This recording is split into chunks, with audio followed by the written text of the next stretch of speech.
दोस्तों, आपको इस्लाम के बाद के अरब के बारे में तो बहुत कुछ पता होगा, लेकिन क्या आपने कभी सोचा है कि आखिरकार अरब इस्लाम से पहले कैसा था? और मेरा यकीन करिए, इस वीडियो को देखने के बाद आप अंदाज़ा लगा सकते हैं कि इस्लाम क्या है और कैसे इस्लाम ने अरब की सरजमीन को बदल कर रख दिया। तो बिना वक्त बर्बाद करते हुए चलिए अपनी इस वीडियो को शुरू करते हैं। अरब दुनिया का सबसे बड़ा जजीरा नुमा है और एक रेगिस्तानी इलाका है। दोस्तों, अरब वो सरजमीन है जहाँ से इस्लाम पूरी दुनिया में फैला। अरब 3 तरफ से समुद्र से घिरा हुआ है और तकरीबन 1/3 अरब का हिस्सा रेगिस्तान है। दोस्तों, इस्लाम से पहले अरब कई कबीलों में बटा हुआ था और ये कबीले आपस में एक दूसरे से लड़ते रहते थे।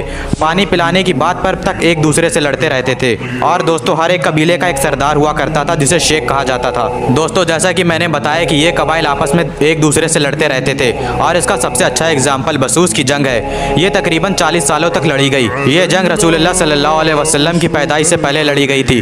दोस्तों, ये जंग बनु बकर और बनु तगलिब के दरमियान लड़ी हुई थी। इस वक्त अरब की सरजमीन पर कोई भी कानून तक नहीं था। इस वक्त में अरब में औरतों की ज़िंदगी बद से बदतर थी। औरतों के पास ना ही उनके पास कोई हक था और ना ही उन्हें कोई इज्जत देता था। लोगों को गुलाम बनाकर रखना, लोग जैसे हबशियों को गुलाम बनाकर रखना अरबों का शौक था। इस्लाम के पहले के अरब में लोग बुतों को सजदा और उनकी इबादत किया करते थे और इस दौर को जहालियत का दौर कहा जाता है, यानी कि एज ऑफ इग्नोरेंस। सिर्फ बुतों के अलावा अरब के लोग सूरज, चांद, सितारों की भी इबादत किया करते थे और ना ही एक खुदा में यकीन रखते थे। दोस्तों, सिर्फ काबे के अंदर ही 360 बुत मौजूद थे। दोस्तों, इस वक्त के अरब में सिर्फ आदमियों के पास ही सारे अधिकार मौजूद थे। एक आदमी कितनी भी औरतों से शादी कर सकता था। इसको हटाकर इस्लाम ने सिर्फ 4 की इजाज़त दी। शराब का नशा करना अरबियों के बीच आम था। लोगों को गुलाम बनाकर खरीदना और बेचना आम था। दोस्तों, इस वक्त यहूदी अरब की सरजमीन पर सबसे ज़्यादा दौलतमंद वाले लोग थे जिनके पास खूब सारी ज़मीन मौजूद थी। दोस्तों, इस वक्त अरब में आदमी और औरत इस तरह से बेचे जाते थे जैसे जानवर। अगर अरब में कोई शहर इस वक्त मौजूद था तो वो थे मक्का और यथरिब, जो हिजाज में मौजूद थे।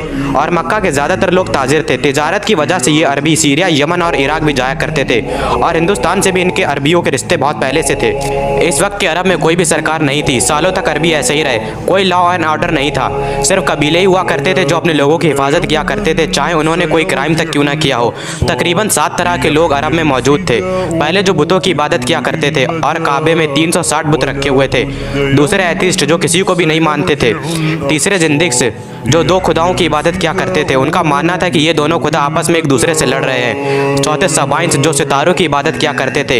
यहूदी, जो फ़िलिस्तीन और सीरिया से निकाले जाने के बाद अरब के खैबर, यथरिब और फदक जैसे इलाकों में आकर बस गए थे। ईसाई, जो ईसा अलैहिस्सलाम को खुदा का बेटा मानते थे। और आखिरी मोनोथीस्ट, जो रसूल अल्लाह के ख़ानदान के लोग थे, जैसे कि हज़रत अली, जिनका कबाइल बनु हाशिम था, जो बुतों की इबादत नहीं किया करते थे और हज़रत इब्राहिम के रास्ते पर चला करते थे।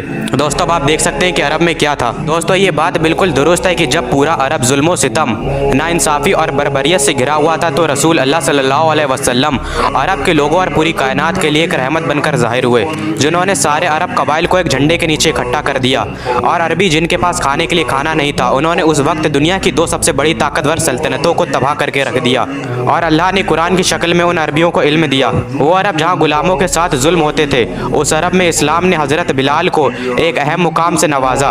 वो अरब जहाँ पर औरतों के पास कोई हक नहीं था और कोई राइट नहीं था, औरतों को कुछ नहीं समझा जाता था, वहाँ इस्लाम ने औरतों को इज्जत दी। और अब आप अंदाज़ा लगा सकते हैं कि इस्लाम क्या है। और आपको लगता है कि जो लोग आज इस्लाम के खिलाफ लड़ रहे हैं वो कभी कामयाब होंगे? बिल्कुल भी नहीं। उम्मीद है कि ये वीडियो आपको पसंद आई होगी और ऐसी मालूमात वीडियोज़ के लिए हमारे चैनल को सब्सक्राइब करें। तब तक के लिए अल्लाह हाफिज़।